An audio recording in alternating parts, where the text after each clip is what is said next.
اعوذ باللہ من الشیطان الرجیم بسم اللہ الرحمن الرحیم کہ قرآن مقدس کو پاک لوگ ہی چھو سکتے ہیں، لا یمسہ الا المطہرون، اسے نہیں چھو سکتے مگر پاک لوگ۔ ایک یہ معنی گزشتہ کل کی تفسیر سے ہم نے اور آپ نے سمجھا کہ بظاہر انسان بے وضو ہے یا بظاہر انسان کو غسل کی حاجت ہے، تو یہ مسئلہ واضح ہے کہ وہ قرآن مقدس کو چھو نہیں سکتا، قرآن مقدس کو ہاتھ نہیں لگا سکتا، ٹھیک ہے۔ قرآن مقدس کی اصل حقیقت تک وہ نہیں پہنچ سکتا۔ اچھا، کون بندہ نہیں پہنچ سکتا؟ کہ جس کا باطن ناپاک ہے وہ نہیں پہنچ سکتا۔ لا یمسہ الا المطہرون، نہیں چھو سکتے اسے مگر پاک ہی لوگ چھو سکتے ہیں۔ تو اس کے اصل معنی تک، قرآن مقدس کے اصل مفہوم تک اللہ تبارک و تعالیٰ نے جو آیتیں اتاری، اس کا جو اصل معنی اس تک اگر کوئی پہنچ سکتا ہے تو صرف اور صرف وہ لوگ پہنچ سکتے ہیں جن کا اندرونی سسٹم پاک ہے، جن کا باطن پاک ہے، جن کے نفس کا تزکیہ ہو چکا ہے۔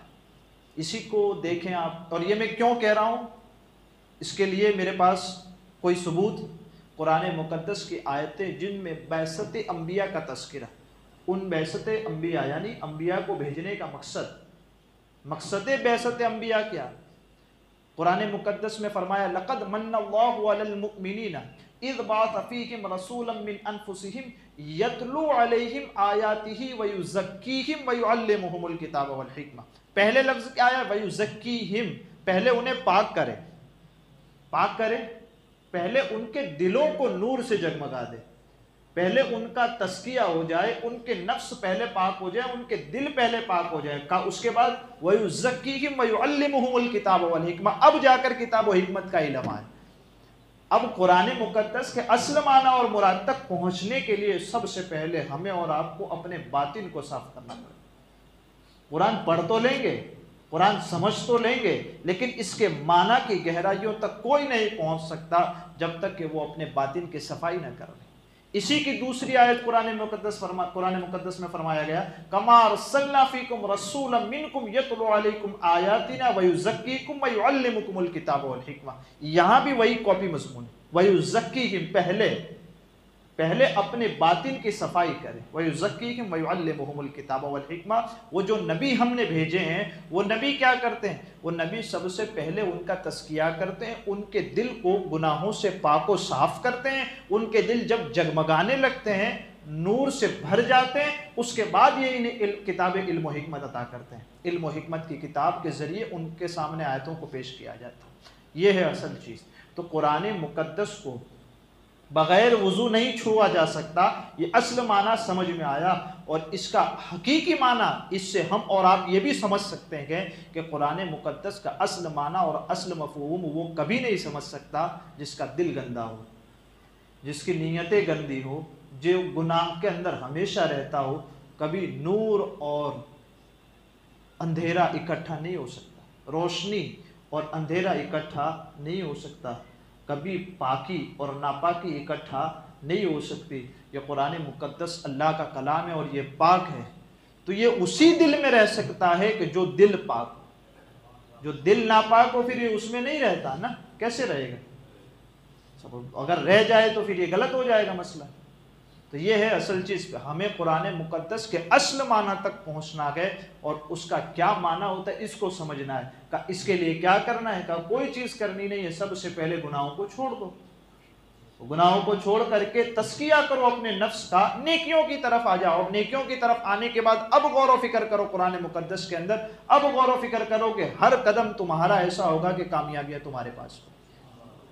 یہ ہے اصل چیز۔ اب اس کے آگے آجائے، یہ کل والی تفسیر، مطلب ہم اس آیت کو اس طرح سے بھی سمجھ سکتے ہیں، اس لیے میں نے اس کی وضاحت زیادہ کی۔ آگے اللہ تبارک و تعالیٰ اپنے کلام میں ارشاد فرماتا ہے أَفَبِهَذَا الْحَدِيثِ أَنْتُمْ مُدْهِنُونَ وَتَجْعَلُونَ رِزْقَكُمْ أَنَّكُمْ تُكَذِّبُونَ۔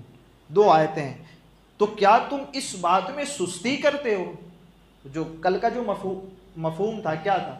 انہو لقرآن کریم، کی یہ عزت والے رب کی طرف سے بھیجا ہوا عزت والا قرآن، تنزیل من رب العالمین، تمام جہانوں کے مالک کی طرف سے اتارا گیا کا جب یہ اتارا گیا، پہنچ گیا، ہم تک آ چکا، ہم نے اسے دیکھ لیا، سن بھی لیا، اب کیفیت کیا ہے؟ افبہذا الحدیث انتم مدہنون، تو کیا اس بات کو قبول کرنے میں تم سستی کرتے ہو؟ وَتَجْعَلُونَ رِزْقَكُمْ أَنَّكُمْ تُكَذِّبُونَ، اور تم نے اپنا حصہ یہ بنا لیا ہے کہ تم اس کو جھٹلاتے ہو۔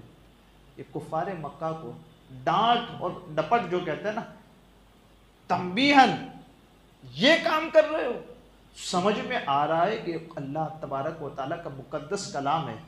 جب اللہ تبارک و تعالیٰ کا کلام اور اس کی آیتیں ہم تک پہنچی تو ہونا یہ چاہیے تھا کہ شکر کرتے کہ مولا ہماری ہدایت کے لیے یہ آیتیں نازل فرمائی، تو ہونا یہ چاہیے کہ ہم شکر کرتے، سر جھکاتے اور اس کو قبول کرتے۔ اس کے بجائے کر کیا رہے ہیں کفار مکہ؟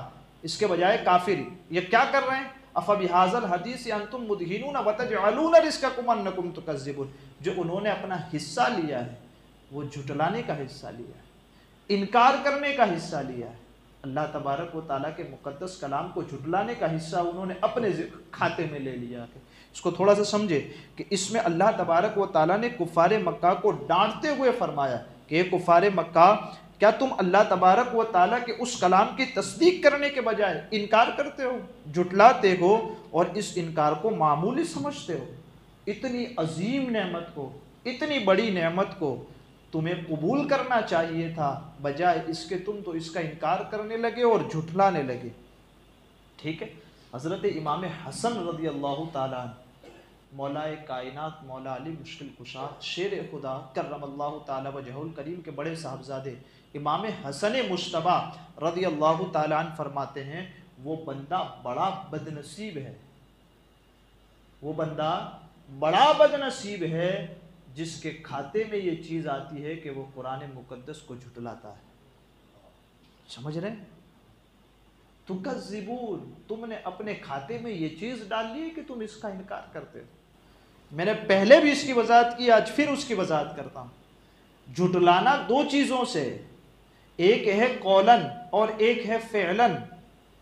اگر ہم اس کے ڈیپلی سمجھیں گے، اس کو سمجھنے کی کوشش کریں گے، ٹھیک ہے، آپ نے جو حکم دیا نہیں مانا، ایک کیا آپ نے مجھے حکم دیا یا میں نے آپ کو حکم دیا، نہیں مانا، ہم نہیں کریں گے، تو یہ آپ نے بولا زبان سے، ہم نہیں کریں گے، ٹھیک ہے، قولن ہے یہ، لیکن فعلن آپ کو یہ کرنا ہے، مڑ کر کے چلے گئے۔ والد صاحب نے ہمیں اور آپ کو حکم دیا، دیکھو بازار مت جانا، لیکن باہر نکلنے کے بعد پھر بازار چلے، زبان سے کہا تو نہیں ابا میں تو جاؤں گا، یہ بھی ایک انکار ہے، کیا میں تو جاؤں گا، تو یہ آپ نے زبان سے کہہ دیا میں تو جاؤں گا، لیکن دوسرا انکار کیا، آپ زبان سے کچھ کہتے نہیں ہے لیکن خود کر کے بتاتے ہیں کہ تم نے جس چیز سے منع کیا تھا میں تو کر رہا ہوں اس کو۔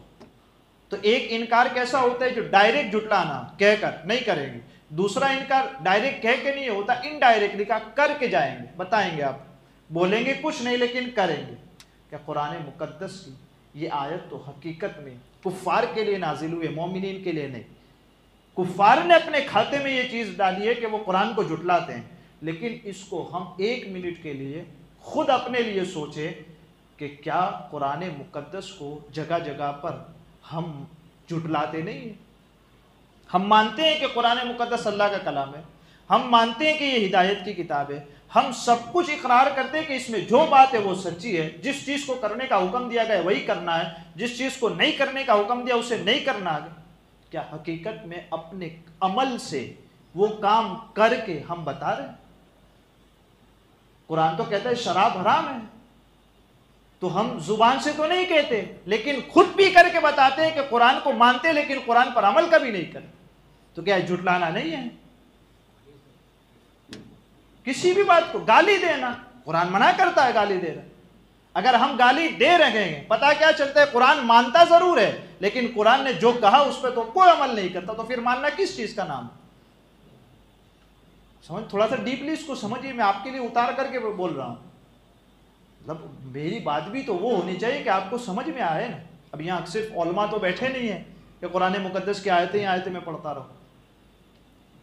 تو یہ بتائیں اور آپ اور ہم سوچیں. میں پھر کہہ رہا ہوں یہ آیت مسلمانوں کے لیے نازل نہیں ہوئی، کفار مکہ کے لیے ہوئی، لیکن اس آیت کو ایک مرتبہ ہم اور آپ ہم سب مل کر کے دیکھیں کہ قرآن مقدس کو یقیناً ہم مانتے ہیں، یقیناً اس کا اقرار کرتے ہیں، اس کی ہر بات پر ہم جھکتے ہیں اور اس کو قبول کرتے ہیں، لیکن اس کے خلاف کام نہیں کرتے. تو پھر ہم کیا مان رہے ہیں؟ کس قرآن کو ہم مان رہے ہیں؟ سمجھ لیں تھوڑا سا. کبھی ہم اس کے بارے میں غور و فکر نہیں کرتے، کبھی سوچتے نہیں، کبھی سمجھتے نہیں، کبھی پڑھتے نہیں، کبھی تلاوت ہو رہی ہو تو کبھی سنتے نہیں.